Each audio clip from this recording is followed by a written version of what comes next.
ஒரு நிமிஷம் கேளுங்க. இப்போ ஆர்கனைசேஷன்ல நீ ஒர்க் பண்ணிட்டு இருக்கீங்க. இப்போ உங்க பாஸ் வந்து உங்கள்ட்ட பேசுறாரு. நீங்க என்ன செய்றீங்க?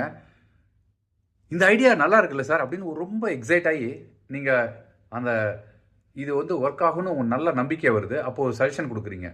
உங்க பாஸ் வந்து ஆமாமா போன தடவ நீ குடுத்தது எப்படி ஆச்சுன்னு எங்களுக்கு தெரியும்.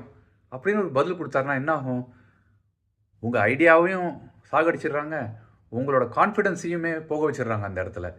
ஆனால் இந்த மாதிரி சிச்சுவேஷன்ல உங்களுக்கு வந்து நீங்க வந்து இதெல்லாம் நீங்க என்ன கத்துக்கணும்னா, இதுலேருந்து உடைஞ்சு போய் வெளியில வந்துராம, சரி இந்த தடவ இந்த ஐடியா இப்படி சொல்ட்டாங்க. ஆனால் நான் வந்து பாஸா மாறி என்கிட்ட யாராவது இந்த மாரி சஜஷன் குடுத்தாங்கன்னா, நான் எப்படி ரியாக்ட் பண்ணணும்? அப்படிங்கிற யோசனைக்கு நீங்க வாங்க. இதுதாங்க வாழ்க்கையில நம்ம கத்துக்கிறதுங்கிறது. ஏன்னா, பிறர் தவறு செஞ்சு வர அனுபவத்தையும் நம்ம கத்துக்கணும். நாம தவறு செஞ்சு தான் அது கத்துக்கணும்னு அவசியமே கிடையாது. அப்சர்வேஷன்லயுமே நீங்க நெறைய கத்துக்கலாம். இந்த மாரி நேரத்தில நீங்க உடைஞ்சு போகாம, நீங்க பாஸ் ஆனா அத எப்படி டீல் பண்ணலாம் அப்படின்னு ஒரு சின்ன உதாரணமா. இதே மாரி உங்கள்ட்ட உங்க ஜூனியர் வந்து சொல்றாருன்னு வச்சுக்கங்களேன். இந்த ஐடியாஸ் அருமையான ஐடியா சார் இது. நான் டெஃபினட்டா ஒர்க் ஆகும் அப்படின்னு உங்கள்ட்ட சொல்றாங்கன்னா, நீங்க போன தடவ அதுக்கு முன்னாடி குடுத்த அந்த ஒப்பீனியன் ஒர்க் ஆகல அப்படின்னாலுமே, நீங்க என்ன சொல்லலாம்?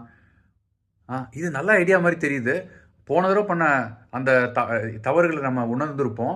அதுலேருந்து திருத்தி இந்த ஐடியாவ நம்ம எப்படி சரியா பண்ணலான்ட்டு நம்ம முயற்சி செஞ்சு பார்க்கலாமே! அப்படின்னு சொன்னீங்கன்னா, அவரே ஒரு குழுவ ஃபார்ம் பண்ணி, எப்படியாவது உங்க வேலைய அவர் வேலையா அத தலையில எடுத்துக்கிட்டு, அவர் சொன்ன ஐடியா அப்படிங்கிறனாலேயே அத சக்சஸ்ஃபுல்லா முடிச்சு காமிப்பாங்க. இத நீங்க முயற்சி செஞ்சு பாருங்க. இப்படி வாழ்க்கையில நம்ம ஒண்ணொன்னா கத்துக்க ஆரம்பிச்சோம்னா, நீங்க ஒரு குறிப்பிட்ட ஏஜ் வந்த உடனேயே, அந்த பொசிஷனுக்கு ஏத்த பணிவிடை, அதாவது பணிவிடைன்னு நான் சொல்றது வந்து, பொறுப்பான ஒரு அதிகாரியா உங்களால மாற முடியும். இருக்கவும் முடியும்.